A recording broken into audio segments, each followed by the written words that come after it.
Samsung mobile ইন্ডাস্ট্রিতে number one, টিভির দিক দিয়েও নাম্বার ওয়ান। এমনকি স্যামসাংয়ের নতুন ডিভাইস গ্যালাক্সি S20 সিরিজের ফোনগুলো পৃথিবীর ভিতরে নাম্বার ওয়ান পজিশনে আছে।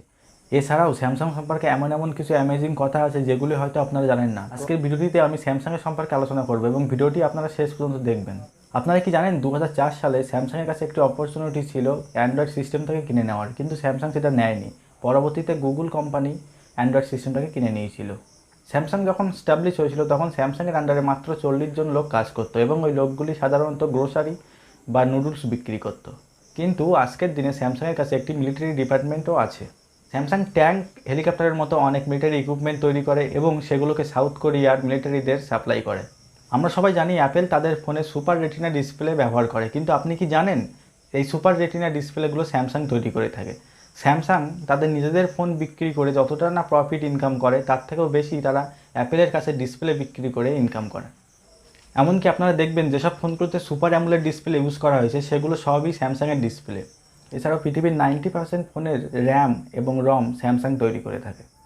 আজকের দিনে স্যামসাংয়ের মধ্যে 4,89,000 এমপ্লয়ি কাজ করে থাকে, আর এটির রেভিনিউ সাউথ কোরিয়ার 17% জিডিপি এর সমান। 2012 সালে অ্যাপেল একবার স্যামসাংয়ের বিরুদ্ধে কেস করেছিল এবং অ্যাপেল মনে করতো স্যামসাং তাদেরকে কপি করছে এবং অতীতে স্যামসাং অ্যাপেলের কাছে কেসে হেরে গিয়েছিল।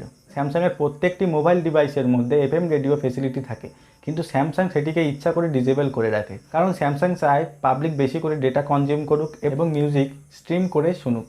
আমরা তো সবাই জানি পৃথিবীর ভিতরে সবথেকে টলেস্ট বিল্ডিং হচ্ছে বুর্জ খলিফা, কিন্তু আপনি কি এটা জানেন বুর্জ খলিফার মেন কন্ট্রাক্টর কে ছিল? বুর্জ খলিফার মেন কন্ট্রাক্টর ছিল স্যামসাং।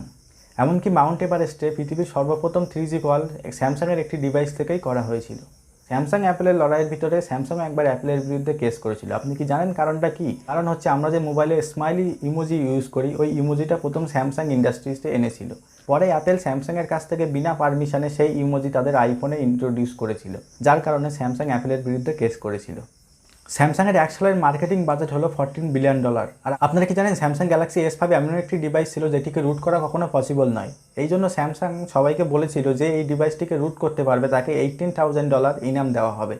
যখন রিও অলিম্পিক খেলা হয়েছিল এবং রিও অলিম্পিক খেলায় যে সমস্ত প্লেয়ার্সরা পার্টিসিপেট করেছিল, স্যামসাং তাদের সবাইকে গ্যালাক্সি S7 ফোন গিফট করেছিল।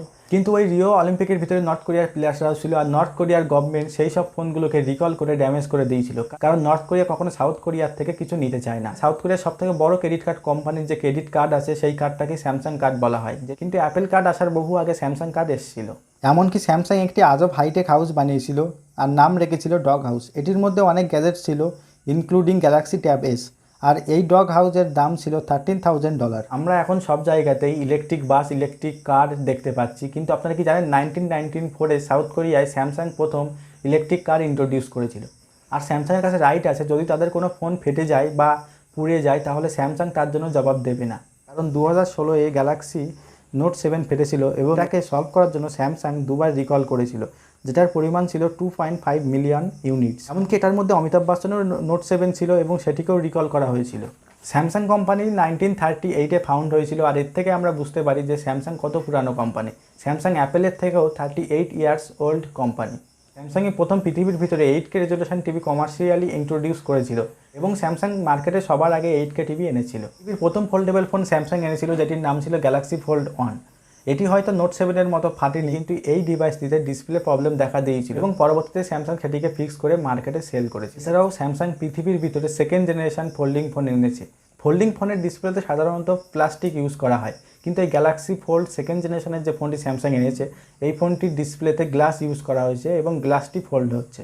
ফোনটির নাম দেওয়া হয়েছে গ্যালাক্সি Z ফ্লিপ। আমরা সবাই যে স্মার্টফোনগুলো ইউজ করি, আমাদের স্মার্টফোনগুলোতে লাইভ পলিমার ব্যাটারি থাকে, আর স্যামসাং প্ল্যান করছে 2021 সালের মধ্যে তারা মার্কেটে যে স্মার্টফোনগুলি আনবে, স্মার্টফোনগুলোতে গ্রাফিন ব্যাটারি ইউজ করা হবে। আমেরিকার আগে স্যামসাং তার নিজের দেশ সাউথ কোরিয়াতে প্রথম 5G ইন্ট্রোডিউস করেছিল এবং সবার আগে 5G নেটওয়ার্কও তৈরি করে ফেলেছিল।